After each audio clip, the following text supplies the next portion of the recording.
Anticoagulants for clinical use आपने कर लिए थे।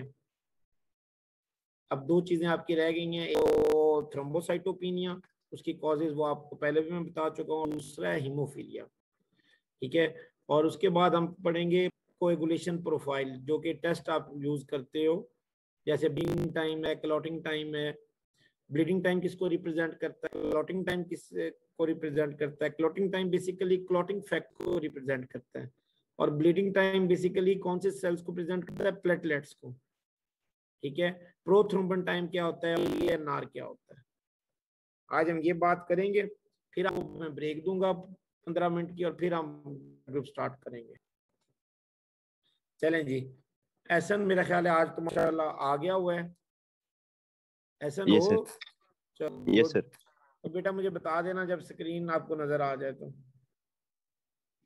मैं स्क्रीन शेयर करने लगा हूं। जी सर।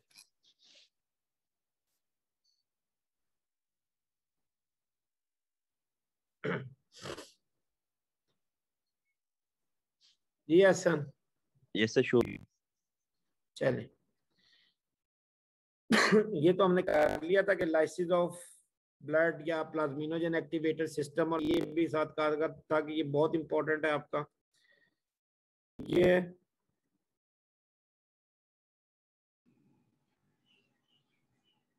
एक मिनट जरा,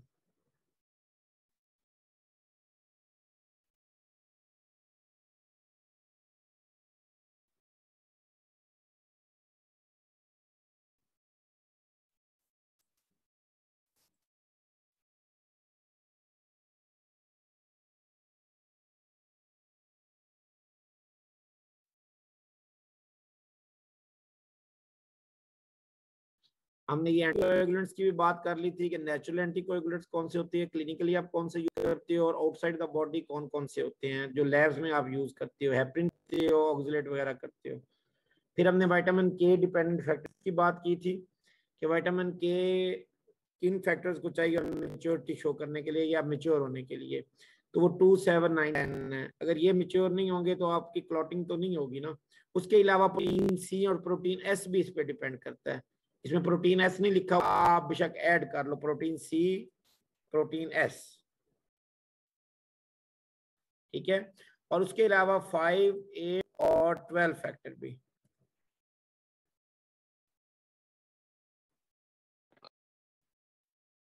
ठीक है, लेकिन ज्यादातर ये 4 फैक्टर्स हैं जो कि इसी के ऊपर डिपेंडेंट रहते हैं, और ये अगर नहीं होगा, विटामिन के की डेफिशिएंसी बॉडी में होगी, तो ये फैक्टर नहीं मेच्योर होंगे, और ये फैक्टर मेच्योर नहीं होंगे तो क्लॉटिंग नहीं होगी। आपको बताया था कि 7 फैक्टर इन्वॉल्व होता है आपका एक्सट्रिंसिक पाथवे में, 9 होता है इंट्रिंसिक में, और 10 तो दोनों में होगा। ट्रीटमेंट इसकी करते हुए विटामिन के देते हैं। एक यहां तक हमने कल बात कर ली थी। अब हीमोफीलिया, हीमोफीलिया जैसे कि कल कई बच्चों को खुद ही पता था कि हीमोफीलिया क्या होता है, हीमोफीलिया क्या होता है?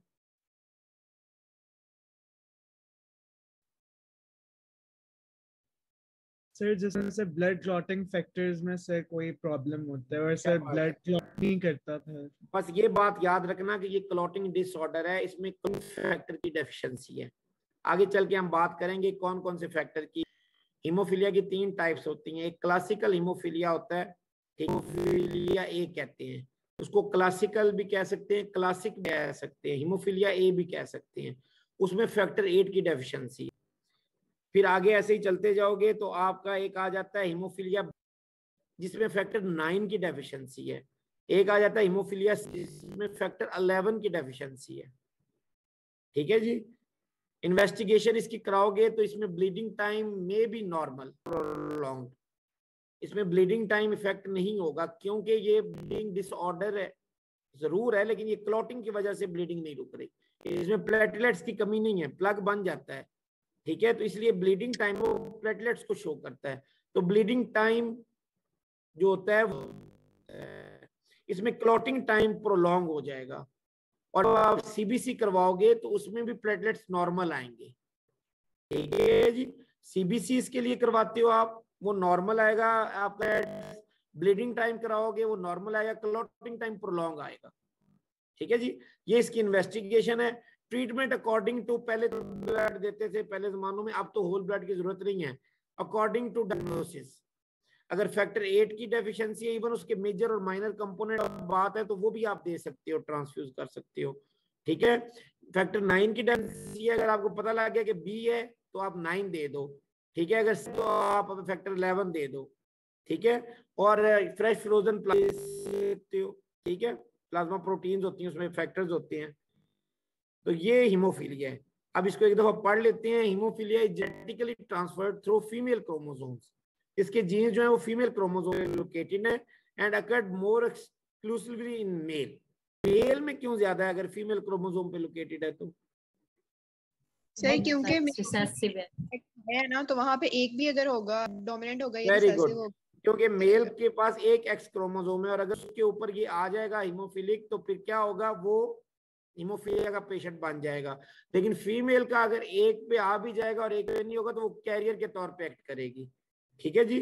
तो ज्यादा ये कॉमन होती है मेल में, जेनेटिक डिसऑर्डर है और ब्लीडिंग अक्रॉस लार्ज वेसल्स। अब इसकी 3 टाइप है, hemophilia A, hemophilia B and hemophilia C.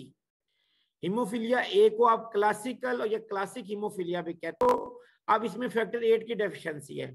Factor 8 के 2 कंपोनेंट्स हैं, फैक्टर 8 के 2 कंपोनेंट्स हैं, एक स्मॉल कंपोनेंट है और एक लार्ज कंपोनेंट है।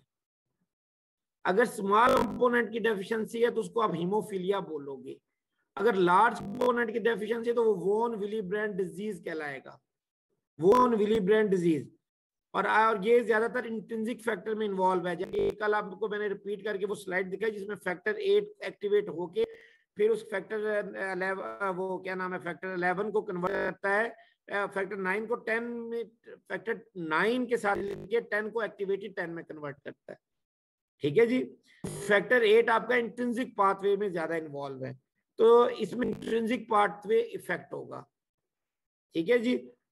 आप हीमोफीलिया की 3 टाइप्स बताई, एक हीमोफीलिया ए है, एक बी है और सी है। एक में आगे फर्दर एक इस वजह से फैक्टर 8 की डेफिशिएंसी, वो कहते हैं फैक्टर 8 के 2 कंपोनेंट्स हैं, स्मॉल और लार्ज। अक्सर बच्चे कह देते हैं कि हीमोफीलिया तो ये लार्ज कंपोनेंट होगा, नहीं, हीमोफीलिया जो क्लासिकल हीमोफीलिया उसमें स्मॉल कंपोनेंट ऑफ फैक्टर 8 की डेफिशिएंसी होती है और factor 8 is responsible for intrinsic pathway of coagulation. वो आपको मैंने कल दिखाया भी था, दोबारा एक दफा उसको चेक कर लो। ये वाली चीज इंट्रिंसिक पाथवे में आपने कल एक बच्चे ने क्वेश्चन भी पूछा था कि ये देखिए यहाँ पे जो फैक्टर 8 आपका इन्वॉल्व हो रहा है, जो 9 को एक्टिवेटेड 9 में कर रहा है, ठीक है, और यहाँ पे फैक्टर 8 जो है वो भी एक्टिवेटेड 8 में हो रहा है और एक्टिवेटेड 8 जो है 10 एक्टिवेटेड 10 में कर रहा है। तो यानी कि प्रोथ्रोम्बन एक्टिवेटर की फॉर्मेशन में फैक्टर 8 भी बहुत इंपॉर्टेंट है। अगर इसकी डेफिशिएंसी हो जाएगी तो हीमोफीलिया हो जाएगा, ठीक है, यहां से क्लॉटिंग रुक जाएगी। और 8 जो है उसके 2 कंपोनेंट्स हैं, मेजर और माइनर। माइनर की डेफिशिएंसी होगी तो उसको हीमोफीलिया ए कहेंगे, अगर मेजर की डेफिशिएंसी होगी तो वो भी ब्लीडिंग डिसऑर्डर ही है, यानी कि उसमें भी ब्लड की जो है वो क्लॉटिंग नहीं होनी, ब्लीडिंग होती चली जानी है, तो वो उसको कहते हैं वॉन विली ब्रांड डिजीज। ये डिफरेंस आपको आना चाहिए लाजमी, वॉन विली ब्रांड डिजीज का और क्लासिकल हीमोफीलिया का। किसी ने कुछ यहाँ से पूछना हो हीमोफीलिया ए के बारे में? सर जो वॉन विली ब्रांड डिजीज है इसमें मतलब कि लार्जर कंपोनेंट एब्सेंट होगा, तो इसमें वो नहीं होगा इंट्रिंसिक पाथवे? बेटा फैक्टर ए नहीं, लार्ज कंपोनेंट बात तो मैंने आपको इसके लिए की। अगर फैक्टर 8 की डेफिशिएंसी हो तो इसमें भी वही होगा, वॉन विली ब्रांड डिजीज में भी वही होगा। फैक्टर 8 अब एक कंपोनेंट नहीं होगा तो दूसरा भी कैसे वो काम अकेला कर पाएगा? वो तो बात ये आपको कर रहा हूँ कि फैक्टर हीमोफीलिया ए और classical hemophilia von Willebrand disease में क्या फर्क है, ठीक है। लेकिन अगर आपको क्लासिकल हीमोफीलिया आ जाए तो आप ये भी लिख सकते हो कि फैक्टर 8 की डेफिशिएंसी, तो कोई गलत नहीं करेगा। लेकिन अगर कोई एग्जामिनर पूछना चाह रहा है कि हाँ जी बेटा इसके कितने कंपोनेंट हैं, तो पता होना चाहिए कि एक स्मॉल है एक लार्ज है, और हीमोफीलिया ये जो है वो स्मॉल कंपोनेंट की डेफिशिएंसी से होता है। सर वो मिली ब्रांड डिजीज में भी वो होता है कि प्रोथ्रोम्बिन एक्टिवेटर, फिर आगे प्रोथ्रोम्बिन। जाहिर बात है, फैक्टर एक बच्चे एक चीज का एक कंपोनेंट काम नहीं कर रहा तो वो एक्टिवेट होगा कैसे? फैक्टर 8 एक्टिवेट हो गई नहीं। Hemophilia B due to deficiency of factor 9, factor 9 को आप क्या दूसरे फैक्टर 9 का नाम याद किया आप में से किसी ने?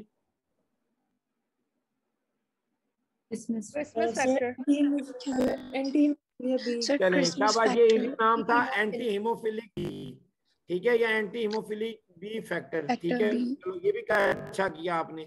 Due to deficiency of factor 9, hemophilia due to deficiency of factor 11, इसका भी नाम एंटी हीमोफिलिक सी भी है, फैक्टर भी है, जो आपने याद करना है कर लें।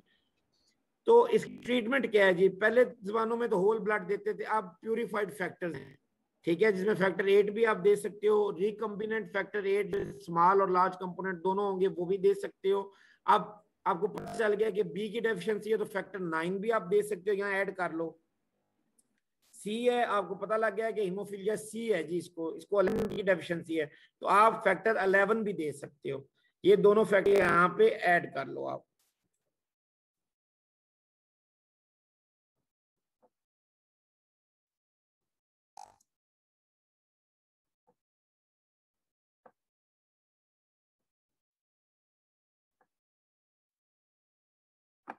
ठीक है जी, ये प्लीज ऐड कर लेना आप। इन्वेस्टिगेशन आप क्या करोगे? ब्लीडिंग टाइम चेक करोगे, क्लॉटिंग टाइम चेक करोगे। कोई भी ब्लीडिंग डिसऑर्डर है, क्लॉटिंग डिसऑर्डर है, उसमें यही दो टेस्ट करते हैं मेजर, ब्लीडिंग टाइम और क्लॉटिंग टाइम। आसान भी है और आपकी हर लैब में अवेलेबल भी है। तो ब्लीडिंग टाइम इसमें नॉर्मल होगा क्योंकि इसमें प्लेटलेट्स की कमी नहीं होती। ब्लीडिंग टाइम प्लेटलेट्स को शो करता है, ये बात याद रखना। थ्रोम्बोसाइटोपिनिया का ब्लीडिंग टाइम प्रोलॉन्ग होगा, जब प्लेटलेट्स की कमी होगी तो ब्लीडिंग टाइम प्रोलॉन्ग होगा। ये बहुत इंपॉर्टेंट टेबल वाइवा क्वेश्चन है, जिसके ऊपर ब्लीडिंग टाइम क्लॉटिंग टाइम का प्रैक्टिकल आता है। उससे एग्जामिनर ये पूछता है कि ये जी ब्लीडिंग टाइम आपने किया है, टेस्ट परफॉर्म किया है, तो बताएंगे कि ब्लीडिंग टाइम किसको रिप्रेजेंट कर रहा है, तो जी प्लेटलेट्स को कर रहा है। किस बीमारी प्रोलॉन्ग होगा? ये थ्रोम्बोसाइटोपिनिया में प्रोलॉन्ग होगा, जब प्लेटलेट्स की कमी होगी, ठीक है।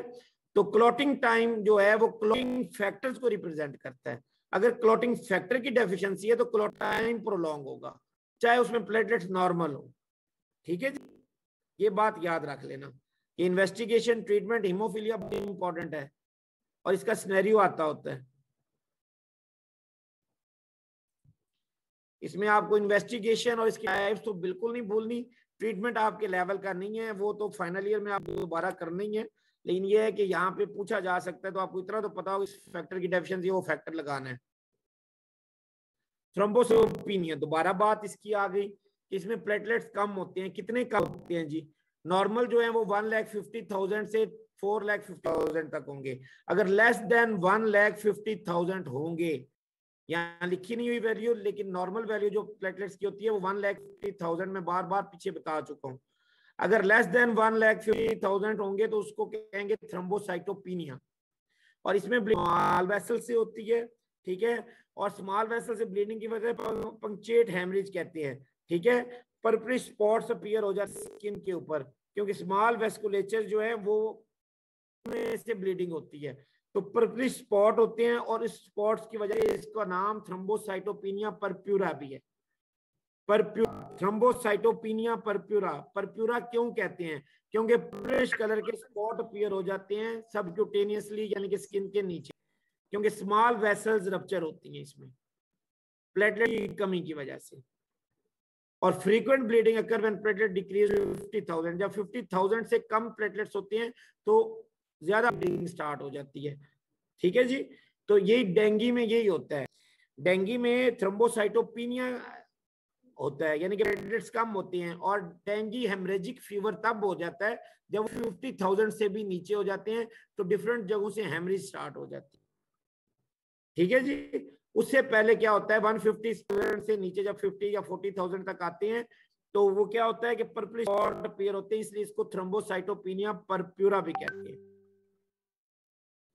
What is idiopathic thrombocytopenia? Idiopathic का मतलब होता है अननोन, कॉज हमें नहीं पता। कभी अभी तो बताया गया कि इसकी कॉज डेंगू है, डेंगू की वजह से थ्रोम्बोसाइटोपिनिया हो रहा है, ठीक है, लेकिन कभी कभी हमें कॉज का पता ही नहीं लगता, लेकिन प्लेटलेट्स कम हो रहे होते हैं, तो उसको कहते हैं इडियोपैथिक थ्रोम्बोसाइटोपिनिया, ठीक है जी। ट्रीटमेंट करोगे फ्रेश होल ब्लड ट्रांसफ्यूज। अगर साथ आरबीसी भी थोड़े कम है या डब्ल्यूबीसी भी कम है तो फिर तो ब्लड दे दो। लेकिन अगर सिर्फ और सिर्फ आप देखते हो कि WBC भी ठीक है, प्लाज्मा लेवल भी ठीक है, वो व्हाइट ब्लड सेल भी ठीक है, तो फिर आप उनको देते हो प्लेटलेट्स, मेगा प्लेटलेट्स की ट्रांसफ्यूजन करते हो, मेगा यूनिट्स देते हो प्लेटलेट्स, ठीक है। तो होल ब्लड ट्रांसफ्यूज कर सकते हो, ट्रांसफ्यूजन ऑफ प्लेटलेट्स दे सकते हो, लेकिन अगर उसका प्लाज्मा WBC और RBC ठीक है तो फिर आप उसको प्लेटलेट्स करो, आप क्यों उसको ओवरलोड करते हो, ठीक है। वॉल्यूम ओवरलोड हुआ तो जाहिर बात है किडनी और जो है हार्ट उस पर काम ज्यादा आएगा, तो आप उसको प्लेटलेट्स की ट्रांसफ्यूजन मेगा यूनिट्स दे सकते हो। और फिर भी अगर कंट्रोल में नहीं आ रहा तो स्प्लीनेक्टमी कर, स्प्लीनेक्टमी ग्रेवयार्ड है आपकी थ्रोम्बोसाइट्स की, अगर वो काट दोगे तो क्या होगा, थ्रोम्बोसाइटोपिनिया जो है वो मजीद थ्रोम्बोसाइट्स टूटेंगे नहीं, ठीक है जी। थ्रोम्बोसाइटोपिनिया को थ्रोम्बोसाइटोपिनिया परप्यूरा क्यों कहते हैं, ठीक है, ये बहुत इंपॉर्टेंट है। ब्लीडिंग कब होती है, जब प्लेटलेट्स कम हो जाए, लेस देन 50,000। इडियोपैथिक थ्रोम्बोसाइटोपिनिया का क्या मतलब है, ट्रीटमेंट आप क्या देते हो। थ्रोम्बोसाइटोपिनिया में ल्यूकोसाइट भी कम है, जैसे डेंगू के अंदर अक्सर लोगों में साथ ल्यूकोपिनिया होता है, तो उनको तो फिर आप होल ब्लड ही दोगे। लेकिन अगर सिर्फ प्लेटलेट्स की कमी है तो transfusion of platelets, mega units कहते हैं उसको, ब्रैकेट में मेगा यूनिट लिख लो। और फिर भी कंट्रोल में नहीं है तो स्प्लीनेक्टमी कर देंगे। किसी को कुछ पूछना है तो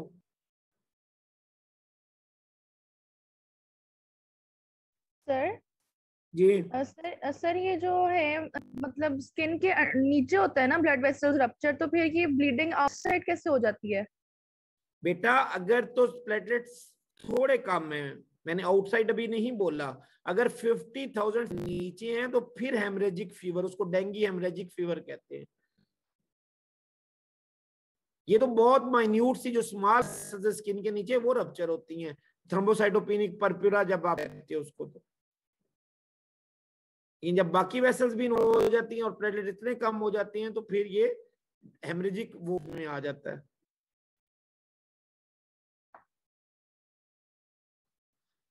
अच्छा जी, थ्रोम्बोसिस एंड एम्बोलिज्म, ये जो मैं पढ़ाऊंगा ये आप इंशाल्लाह पैथोलॉजी के अंदर डिटेल में करोगे, उसकी भी डिटेल करोगे, थ्रोम्बस की, एम्बोलस की भी टाइप करोगे, ठीक है।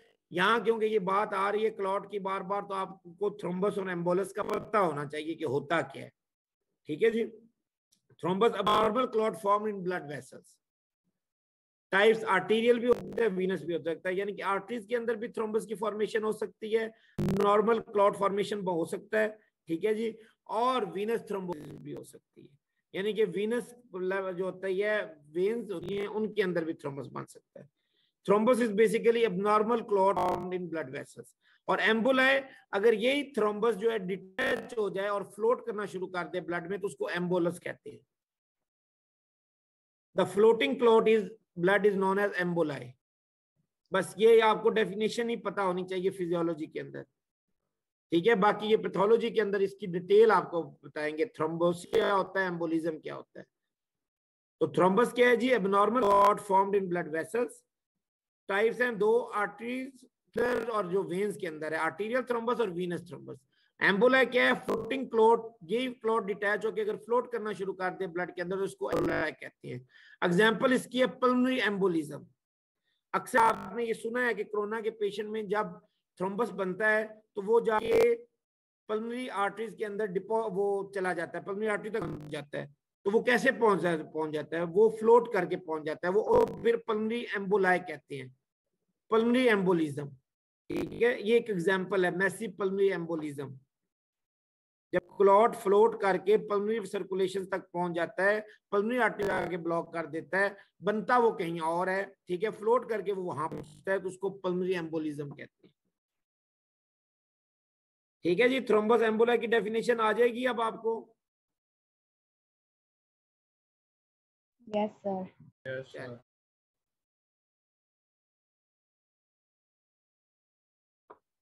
अब इसकी कॉजेज क्या हो सकती हैं बेटा, एम्बोलस फॉर्मेशन की या एम्बोलाइक फॉर्मेशन की। जाहिर बात है कॉजेज वही होंगे जो क्लॉट की होती हैं। रफ एंडोथेलियम, स्मूथ होगी तो नहीं होगा, किसी वजह से ब्लड रुक गया है, स्टेसिस हो गई है, ठीक है, स्लगिश हो गया, कोलेस्ट्रॉल का लेवल ज्यादा हो गया है, ठीक है, ब्लड स्लो है, तो ये एम्बोलस और थ्रोम्बस बन जाता है। टीबी ये जेनेटिकली इसको देते हैं, टिश्यू प्लाज्मिनोजन एक्टिवेटर इसमें दिया जाता है। टीपीए का मैंने बता दिया था ना, प्लाज्मिनोजन एक्टिवेटर सिस्टम, आपकी बॉडी के अंदर प्लाज्मिनोजन होती है, उनको प्लाज्मिन में कन्वर्ट करता है ये प्लाज्मिनोजन एक्टिवेटर। तो ये आप इंजेक्शन देते हो ताकि आपका सिस्टम एक्टिवेट हो और इसकी लाइसिस करे, ठीक है जी। कोई और यहां से अब समझ आ गई कि एम्बोलस क्या होता है, बस क्या होता है, उसकी कॉजेज वही हैं जो पहले आप पढ़ चुके हो, ठीक है, और ट्रीटमेंट भी वही है जो कि प्लाज्मिनोजन एक्टिवेटर सिस्टम को एक्टिवेट करने के लिए टीपी देते हो, टिश्यू प्लाज्मिनोजन एक्टिवेटर। डीआईसी क्या होता है? Disseminate intravascular coagulation, disseminated intravascular coagulation. इसमें क्या होता है कि जो इन्फेक्शन की वजह से, सेप्सिस की वजह से, कि कोई ऐसा बैक्टीरिया आ गया है जिसने आप ब्लड के अंदर स्मॉल क्लॉट बना दिए हैं, जिसकी वजह से क्लॉट फॉर्मेशन बन गई, ठीक है, क्या होगा, कोई ऐसा ट्रॉमा हुआ है जो कि ब्लड वेसल्स रप्चर हुई है और फिर वो वहां टिश्यू जो है वो डैमेज होना शुरू हो गए हैं, उनकी वजह से क्लॉट फॉर्मेशन जगह जगह हो गई है और वो पूरी सर्कुलेशन के अंदर फैल गई, उसको कहते हैं डिसेमिनेटेड इंट्रावेस्कुलर, यानी कि वेस्ट के अंदर क्लॉट की फॉर्मेशन हो गई है और डिसेमिनेटेड फैल गई है, ठीक है जी। Widespread of clotting mechanism in the circulation causes इसकी लार्ज अमाउंट ऑफ ट्रॉमेटाइज्ड और dying tissue which cause release of tissue factor, जिसकी वजह से जाहिर बात है ट्रॉमा हुआ, वैसे टिश्यू फैक्टर जो है वो टिश्यू जो है डैमेज हुए और टिश्यू डैमेज हुई जिसकी वजह से टिश्यू फैक्टर रिलीज हुआ, और टिश्यू फैक्टर रिलीज होगा तो वो क्या करेगा, वो एक्सट्रिंसिक पाथवे को एक्टिवेट करेगा और क्लॉट की फॉर्मेशन कर देगा, ठीक है जी, और क्लॉट की फॉर्मेशन हो जाएगी। दूसरा इसकी सेप्टिसीमिया, एंडोटॉक्सिन, यानी कि ऐसे टॉक्सिन रिलीज हुए जिन्होंने टिश्यू को डैमेज किया और टिश्यू फैक्टर रिलीज हुआ जिन्होंने जगह जगह क्लॉट फॉर्मेशन कर दी। उन्हीं तो एक्सट्रिंसिक या इंट्रिंसिक पाथवे से ही है ना क्लॉट फॉर्मेशन, तो इसमें ज्यादातर एक्सट्रिंसिक पाथवे से ही है। इफेक्ट्स इसमें सेप्टिसीमिया, शॉक में पेशेंट आ जाता है और ब्लीडिंग भी हो सकती है, ठीक है।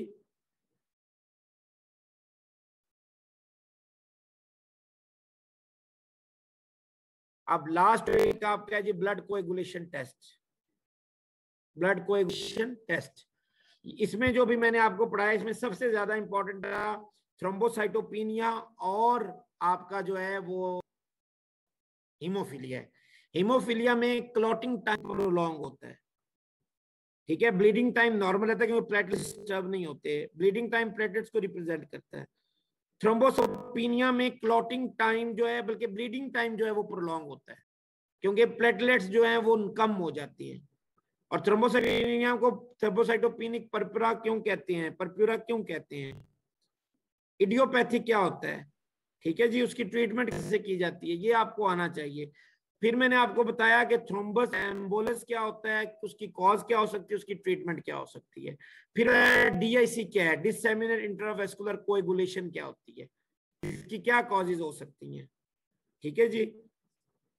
आ जाए जी ब्लड कोएगुलेशन टेस्ट के ऊपर।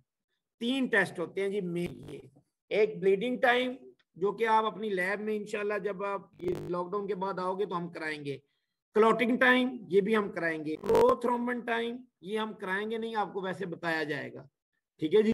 तो ब्लीडिंग टाइम क्या होता है, ये ड्यूक मेथड से आप चेक करते हो, ड्यूक मेथड। अब बेटा जरा सुन लेना, अभी मैं ये नहीं कह रहा कि आपको इसका प्रोसीजर आ जाना चाहिए, लेकिन मैं प्रोसीजर आपको जुबानी बता देता हूं कि आपने करना कैसे है। ये ब्लीडिंग टाइम ड्यूक मेथड क्या होता है, ड्यूक मेथड का नाम फिल्टर पेपर मेथड बेटा, ठीक है, फिल्टर पेपर मेथड। आप एक फिल्टर पेपर लैब में लोगे और लैंसेट लोगे, पिन लोगे, लैंसेट लोगे, अपनी फिंगर की टिप को अच्छी तरह एसेप्टिक मेजर से साफ करोगे और वहां पे प्रिक करोगे। जैसे ही आप प्रिक करोगे आप टाइम नोट करोगे और पहला फिल्टर पेपर पे लगाओगे। हर 30 सेकंड के बाद आपने स्पॉट लगाना है, ठीक है। अगर तो विद इन 1 to 6 मिनट के अंदर अंदर वो खत्म हो जाता है, ब्लीडिंग रुक जाती, और आपका एक स्पॉट आप लगा रहे हो जो कि हर 30 सेकंड के बाद आप लगा रहे हो, और आप देखते हो कि आप सिर्फ 3 स्पॉट लगाया, चौथा नजर नहीं आया फिल्टर पेपर पे, आपने उंगली उस पर दबाई वो नहीं आया, तो समझे कि 3 स्पॉट का क्या मतलब है। आप मिनट बाद नोट करना शुरू किया ना, 3 का क्या मतलब हो गया, 1 मिनट, फिर 30 सेकंड, फिर 30 सेकंड, 2 मिनट्स आपका ब्लीडिंग टाइम आ गया। अगर 4 स्पॉट लगेंगे तो उसका क्या मतलब होगा, 2 मिनट्स और 30 सेकंड आपका ब्लीडिंग टाइम आ गया। ठीक है जी। तो दोबारा बता देता हूं, ब्लीडिंग टाइम हम करते हैं ड्यूक मेथड से चेक, और ब्लीडिंग टाइम होता है क्या है, time interval from oozing of blood after injury till arrest of bleeding. Time interval from oozing of blood after injury till arrest of bleeding is known as bleeding time. जब blood ooze शुरू हुआ और जब blood रुक गया उसको आप bleeding time कहते हो, वो जो इंटरवल है उसको ब्लीडिंग टाइम कहते हो। नॉर्मल ये 1 to 6 मिनट होता है, और प्रोलॉन्ग हो जाता है इन केस ऑफ परप्यूरा, यानी कि थ्रोम्बोसाइटोपिनिया में प्रोलॉन्ग हो जाएगा ये, जब प्लेटलेट्स की कमी होगी तो ये प्रोलॉन्ग हो जाएगा। नॉर्मल याद रखना 1 to 6 मिनट। परफॉर्म कैसे करते हैं, ड्यूक मेथड से, फिल्टर पेपर मेथड कहते हैं। इसमें क्या होता है कि आप एक फिल्टर पेपर लेते हो और अपनी फिंगर टिप को प्रिक करते हो। जब आप प्रिक करते हो फिर आप आफ्टर 1 मिनट आप उसके ऊपर के पहले आप फौरन लगा लेते हो। ठीक है, फिर अगर आपने फौरन लगानी 1 मिनट के बाद नहीं लगानी तो फिर आपने टाइम 0 से शुरू करना है। आपने प्रिक किया और फौरन आपने फिल्टर पेपर पे लगा दी, वो आपका 0 सेकंड था। फिर आपने 30 सेकंड बाद लगाई, फिर आपने 30 सेकंड बाद लगाई, तो फिर आपका ये यानी कि फिर आपने चौथी जब लगाई या तीसरी लगाई तो आपने देखा कि ये 0 से स्टार्ट मैंने किया था, 30 पे रुक गया, तो आपका ब्लीडिंग टाइम 1 मिनट है। ठीक है जी। और यूजुअली 0 से ही स्टार्ट करना चाहिए, कि जैसे ही अपनी की फौरन आपने फिल्टर पेपर पे अपनी उंगली की टिप लगा दी, फिर 30 सेकंड लगा दी, फिर 30 सेकंड के बाद लगा दी, फिर 30 सेकंड और फिर 30 सेकंड, और फिर लगाते जाना जब तक अगर आपको लगता है कि ब्लीडिंग अभी हो रही, जब तक कि आपकी जो फिल्टर पेपर है बिल्कुल क्लियर ना हो जाए। समझ आ गई बेटा इस चीज की?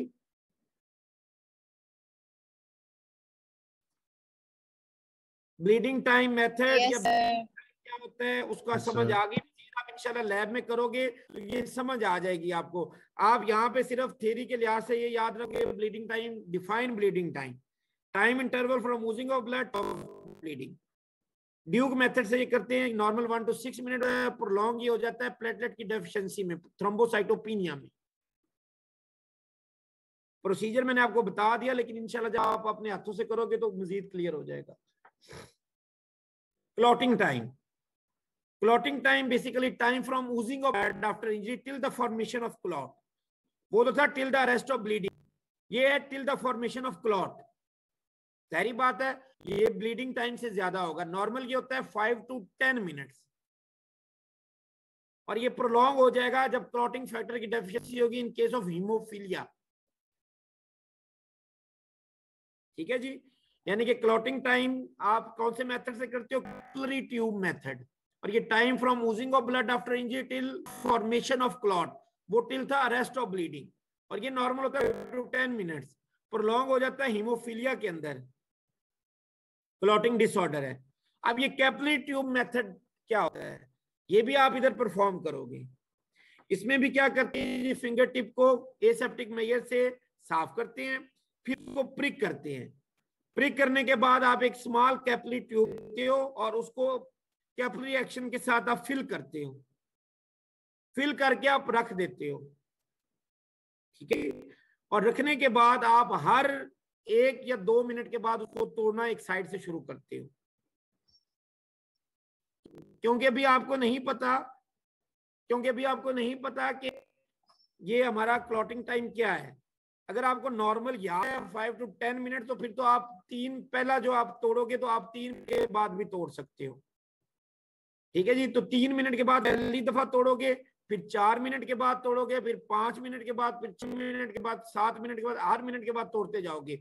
आप एक टाइम आएगा तोड़ोगे, फॉर एग्जाम्पल आप 7वें मिनट पे जब जाते हो तो आप देखते हो कि क्या होगा, एक फिब्रिन थ्रेड सा अपीयर होगा जब आप तोड़ोगे। तो वो आपका बेसिकली क्लॉटिंग टाइम है, क्लॉट बर्निंग फिब्रिन की फॉर्मेशन हो गई। ये मैं इसलिए कह रहा हूं कि आप 3 या 4 मिनट से शुरू करो क्योंकि कैपिलरी ट्यूब बहुत छोटी होती है, और अब आप एक साइड से तोड़ना शुरू करोगे अमूमन 3 या 4 दफा वो टूटे, उसके बाद फिर आपको या तो फिर 2 फिल करके रखनी पड़ती है। लेकिन अगर आपको जुबानी याद रहता है कि जी 5 मिनट होता है, तो फिर आप ये शुरू कर लो कि 4 मिनट से या 3 मिनट से तोड़ना शुरू करो, ठीक है। तो फिर आप जाके तीसरी दफा तोड़ो तो आपको फिब्रिन थ्रेड मिल जाए। लेकिन अगर एग्जामिनर पूछे तो आपने यही कह दीजिए हमने हर 1 मिनट के बाद तोड़ी है, ठीक है जी। लेकिन आपने तोड़नी, या फिर आपने 2 फिल करके रखो। सबको समझ आ गई ये कैपिलरी ट्यूब मेथड और ब्लीडिंग टाइम, क्लॉटिंग टाइम क्या होता है?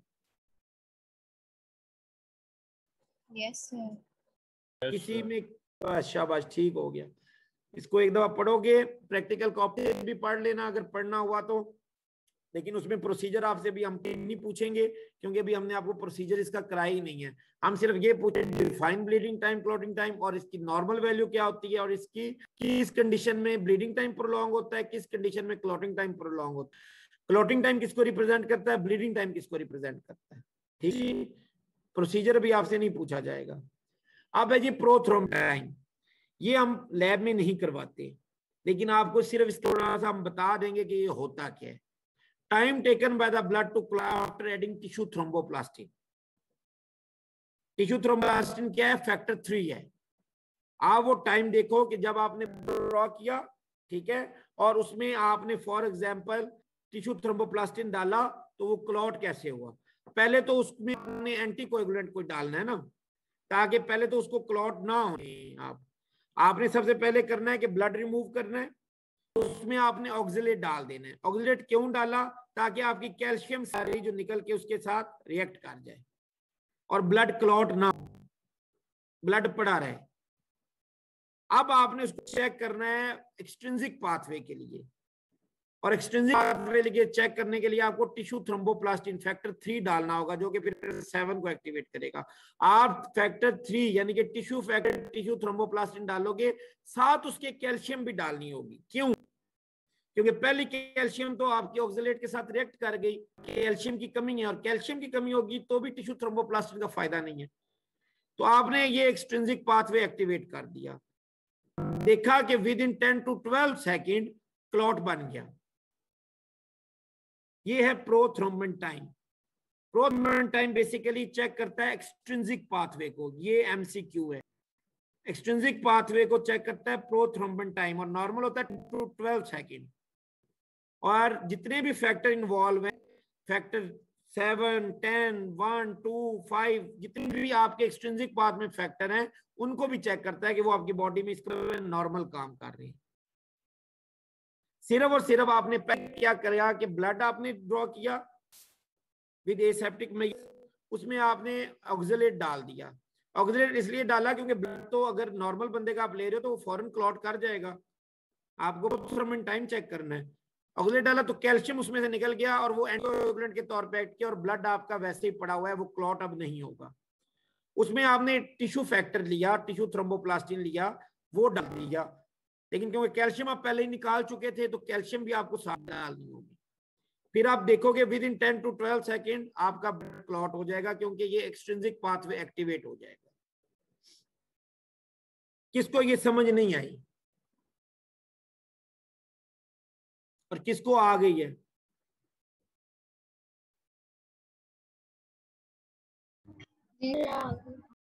Yes sir.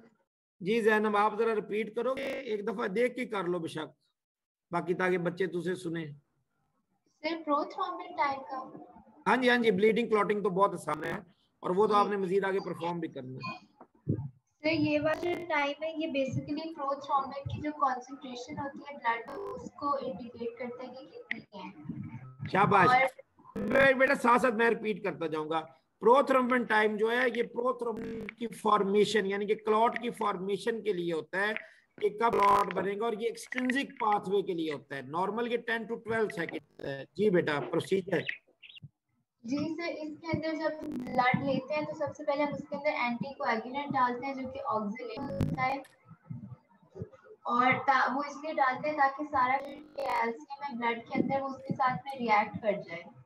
हाँ जी, ब्लड क्लॉट ना हो। हाँ जी। फिर हम उसमें टिश्यू फैक्टर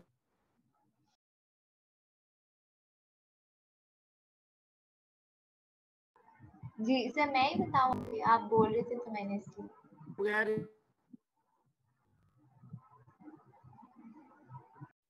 सर आपकी आवाज नहीं आई बीच में।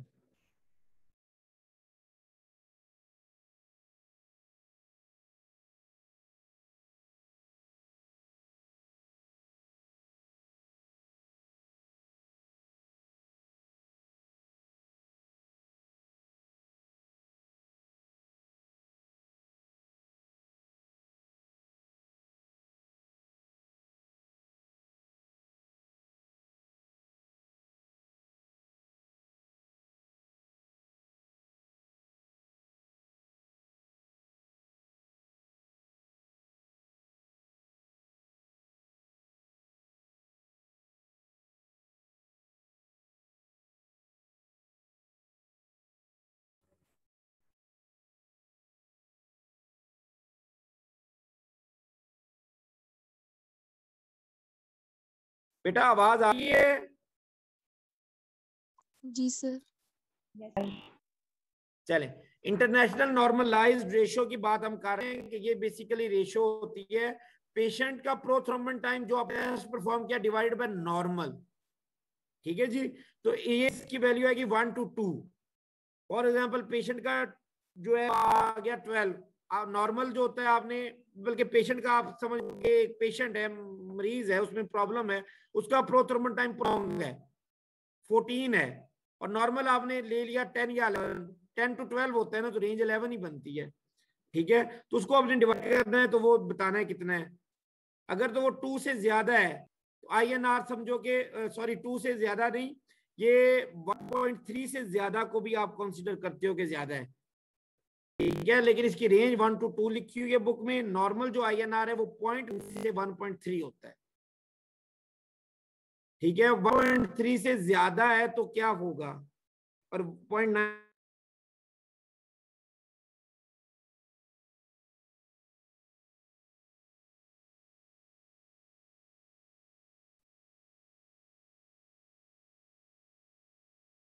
सर आपकी आवाज अभी दोबारा नहीं आई। एक मिनट, अब आ रही है आवाज बेटा? जी सर। मैं ये कह रहा हूं INR is international normalised ratio. ये क्या होता है, ये फार्मूला है कि prothrombin time of patient divided by normal prothrombin time, तो फिर INR निकलता है। नॉर्मल INR होता है 0.9 से 1.3। अब 0.9 से कम है तो क्या इसका सिग्निफिकेंट है, और 1.3 से ज्यादा है तो क्या सिग्निफिकेंस है, ये आप मुझे बताओ, मैं आप फिर बताऊंगा। बेटा 0.9 से कम है तो इसका मतलब है क्लॉट ज्यादा बनने के चांसेस हैं उस पेशेंट में, उस बंदे के अंदर। और 1.3 से ज्यादा है या 1.3 से ज्यादा है तो उसका मतलब है उसका ब्लड जो है वो थिन है, क्लॉट के चांसेस कम है। यूजुअली जब पेशेंट जो होते हैं, स्ट्रोक के जो पेशेंट होते हैं, ठीक है, या जिनका ये वाल्व रिप्लेसमेंट होते हैं, उनको वारफरिन दी जाती है घर में खाने के लिए। उनको कहा जाता है कि हर तीसरे दिन, शुरू में तो अल्टरनेटिव डे पे INR कराते हैं, फिर हर तीसरे दिन या हर 5वें दिन वो कहते हैं INR करवाया करें, क्योंकि उनका INR आपने रखना होता है 2 से 3 के दरमियान। कई डॉक्टर 2.5 से 2.5 कहते हैं। इसका रीजन यही है कि अगर 2 से ज्यादा है तो INR जो है अगर ज्यादा है तो क्लॉट बनने के चांसेस कम है, क्योंकि स्ट्रोक का पेशेंट है, उसका जो ब्लड है उसमें क्लॉट बनने के चांसेस ज्यादा होते हैं, इसलिए उसको वारफरिन पे डाला जाता है। ठीक है, ताकि वो उसमें स्ट्रोक बनने के चांसेस कम हो और ब्लड उसका थिन रहे। आ गई है, इसकी सिग्निफिकेंस है। दोबारा सुन लो, INR is international normalised ratio. It is calculated as prothrombin time of patient divided by prothrombin time normal. Normal prothrombin time is 10 to 12 second. ठीक है, and normal value of INR is 0.9 to 1.3। और इसकी significance क्या है जी? अगर 1.3 या normal है या 1.3 की तरफ है तो कम चांसेस हैं, 0.9 और उससे कम है तो ज्यादा चांसेस है क्लॉट बनने के। और सिग्निफिकेंस यही है कि स्ट्रोक के पेशेंट को या जिनका हार्ट के वॉल्व की रिप्लेसमेंट होती है उनको वारफरीन पे डाल के घर भेजा जाता है और उनको कहा जाता है कि आप आईएनआर चेक करवाएं, क्योंकि आईएनआर ज्यादा भी नहीं होना चाहिए, ब्लीडिंग होने के चांसेस होते हैं, और आईएनआर कम भी नहीं होना चाहिए, क्लॉटिंग होने के चांसेस होते हैं। तो उनका आईएनआर आप रखते हो 2 लेके 3।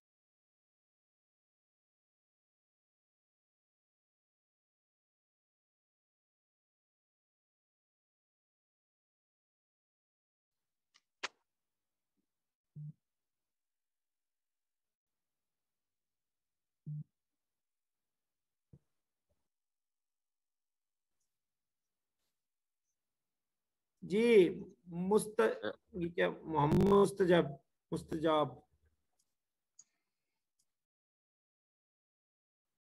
किंजा समझ आ गया आपको?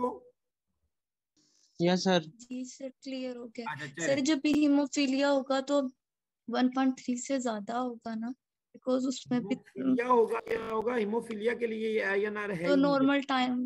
जी सर ये हीमोफीलिया के लिए आईएनआर 1.3 से ज्यादा बेटा, होगा। हीमोफीलिया के लिए ये टेस्ट ही नहीं है। लेकिन सर उसमें भी तो ब्लड नहीं बेटा, जो टेस्ट जिस बीमारी के लिए उसको मिक्स मत करो ना। अब आप कहो कि जी हीमोफीलिया के लिए एलएफ क्या होगा, फाइंड आउट तो हो सकता है।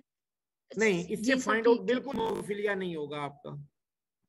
ओके सर ठीक है सर, वो हीमोफीलिया ब्लड बेटा से हर देख बीमारी की आप होती हैं, याद रखना। ये मतलब प्लेटलेट्स है वो क्लोटिंग फैक्टर है। जी सर ठीक। वो प्लेटेट क्लॉटिंग में ये आईएनआर प्रोथ्रोम्बन टाइम को शो कर रहा है, तो ये हीमोफीलिया का क्या तल्लुक वास्ता जी है? सर ठीक है क्लियर। ठीक है जी, आपको स्लाइड नजर आ रही है सबको?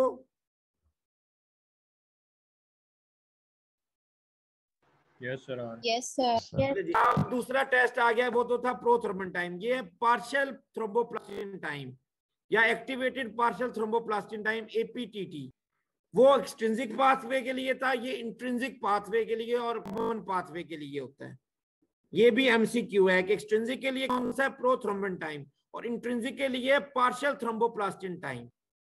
ठीक है जी, इसमें भी उसी तरह ब्लड को रिमूव किया जाता है, उसमें लेट डाला जाता है पहले, उसमें यानी कि एंटीकोगुलेंट आपने डाला ताकि क्लॉट ना हो, फिर आपने कैल्शियम और फॉस्फोलिपिड्स डाल दिए। ठीक है जी, और आपने देखा कि इंट्रिंसिक पाथवे, क्योंकि ब्लड ट्रॉमा हुआ है, आपने टेस्ट ट्यूब में लेना है।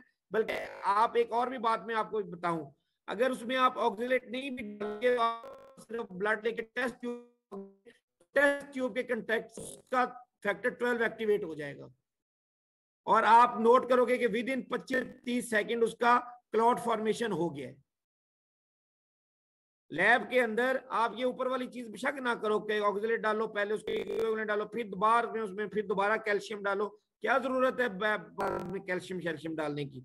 आप सिर्फ ब्लड लो और उसको टेस्ट ट्यूब के अंदर डाल दो, विद इन 30 सेकंड आप देखोगे क्लॉट बन जाएगा, क्योंकि ब्लड ट्रॉमा हुआ है, ब्लड को आपने टेस्ट ट्यूब में डाला है, ग्लास सरफेस, सिलिकोनाइज्ड ग्लास सरफेस नहीं थी।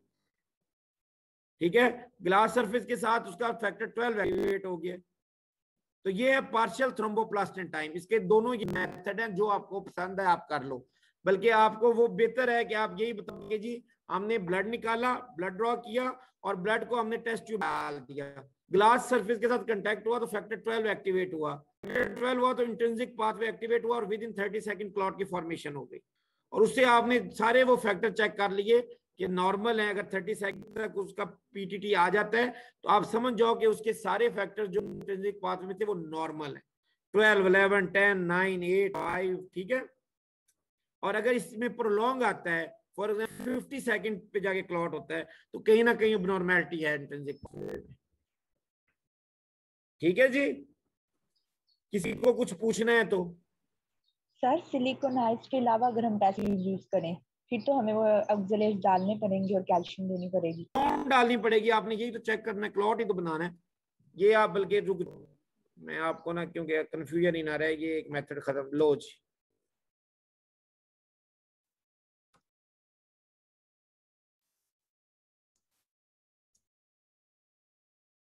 क्यों डालोगे बेटा बताओ आप,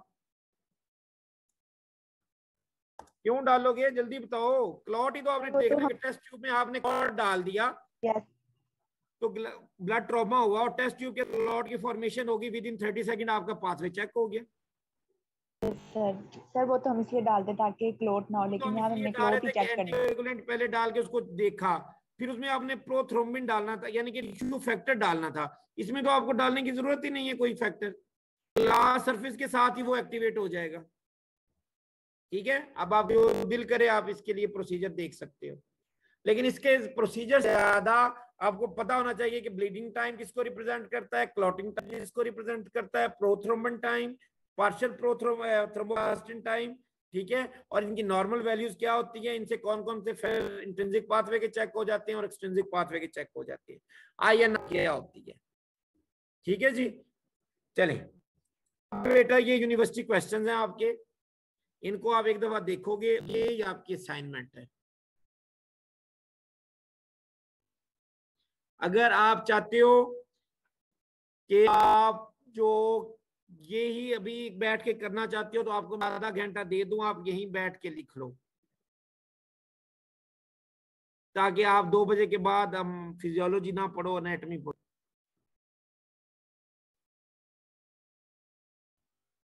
सही है, आधे घंटे में हो जाएगी सारी।